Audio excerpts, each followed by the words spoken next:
જોઈ રહ્યા છો સીએનસી ગુજરાત। બિહારના ગયા ખાતે વડાપ્રધાન નરેન્દ્ર મોદીએ સિદ્ધપુરનો ઉલ્લેખ કરી માતૃગયા અને પિતૃગયા તીર્થોના વિકાસની ગેરંટી આપી। ગતરોજ બિહારના પૌરાણિક પિતૃગયા તીર્થ ગયા ખાતેની વિશાળ જનસભાને સંબોધતા गया पितृ श्राद्ध स्थल है। यहाँ भगवान बुद्ध को बुद्धत्व की प्राप्ति हुई थी। वैसे कम लोगों को पता है कि गुजरात में भी पाटन जिले में सिद्धपुर को मातृ श्राद्ध स्थल माना जाता है। इसे मातृ गया भी कहते हैं।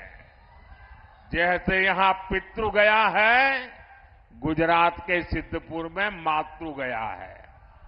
हमारी सरकार इन सभी स्थलों के विकास के लिए प्रतिबद्ध है। माननीय श्री वडाप्रधान नरेंद्र मोदीए पाटण जिल्लाना मातृगया तीर्थ पवित्र नगरी सिद्धपुरનો ઉલ્લેખ કરીને પિતૃગયા અને માતૃગયા તીર્થ ક્ષેત્રનો વિકાસ કરવાની ઈચ્છાશક્તિ વ્યક્ત કરી। જે બાદ આગામી સમયમાં આ બંને ક્ષેત્રનો કાયાકલ્પ થવાની શક્યતાઓ પ્રબળ બની છે। આપણે સૌ જાણીએ છીએ કે મોદીજી કોઈ કામનો ઉલ્લેખ કરે તો તે કામ જરૂર પૂરું કરીને રહે છે। આ તેમની ગેરંટી હોય છે। તો સિદ્ધપુર તૈયાર થઈ જાઓ, વિકાસના પંથે ઉડવા અને સિદ્ધપુરના કાયાકલ્પ માટે કહેવાય છે કે મોદી હે તો મુમકિન હે।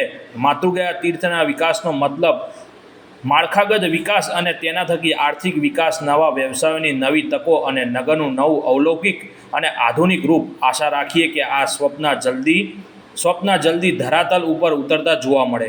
રિપોર્ટર ધ્રુવ કુમાર દવે, સિદ્ધપુર।